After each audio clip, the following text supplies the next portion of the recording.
این پومیدور از جمهوری ایران وارد می شود و در بازار مهرگان 15 سومانی نرخ دارد. در قیاس تاجیکستانی آن 3 سومانی قیمتتر است. خریداران میگویند دوام یک ماه تا 5 سومانی قیمتتر شده است.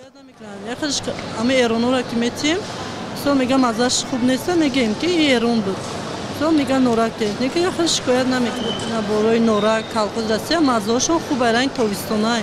این هم پاسخی فروشنده است و با سوال اینکه چرا محصولات وارداتی از داخلی ارزان تر است. معلوم شد که خرج پرورش پومیدور تاجیکی از آوردن نوع ایرانی آن فرق میکند. وقتی هوا خنک شد همون که علوشون سویتشون بسیار کار میفهمونن با همون خاطر. روی آموخته شدگی هم مثال که نرخ زمستان با تابستان فرق داره. این یک تضاد بازارهای تاجیکستان است و هم به سبب آنکه مردم به این جهش نرخ زمستانی عادت کردند. مشاهده چند بازار پایتخت نشان داد که نرخ محصولات خوراک تغییر یافته است. از جمله حسب که تا چند وقت پیش در دکانها کمچین شد از 16 تا 43 سومانی، یعنی بیشتر از 1 کیلو گوشت نرخ دارد. اما گوشت هم که تا چند پیش از 35 تا 40 سومانی بود در برخی بازار و دکانها 48 سومانی شده است. با گفته خود فروشنده ها بیشتر محصولات وارداتی قیمت شده است. مثلا 1 کیلو مسکه دوشنبه 48 سومانی و استحصال زلنده نو 73-75 سومانی است. 405 شما نمیدونیم آخه حسابا هم حسابی نام محصولات فرش دورویی که قیمت ترک شده.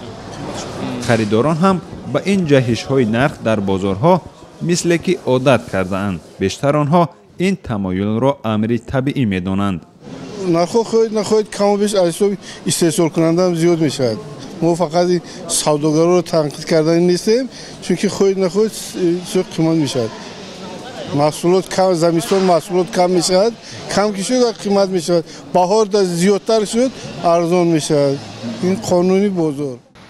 نرخ محصولات خوراک در فروشگاه یا سوپرمارکت ها از بازار به طور چشمرس فرق میکند. مثلا 1 کیلو کارتوشکا در بازار به حساب میانه 3.5 سومانی است، در مغازه ها 4.5 سومانی و سبزی 3 سومانی و 50 درم، در حالی که در بازار کیلوی سبزی از 1 تا 1 سومانی و 80 درم است.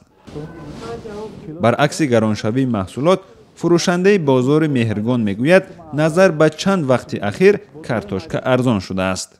کارتوشکا 3.5 بود که پیاز باشد 2 سومون 80 درم بود. یک 20 درم 30 درم بود پس پایان تر شد. یعنی قیمت‌تر بود. قیمت‌تر بود برعکس پایان شد نرخ. چی خیلی ارزان شد.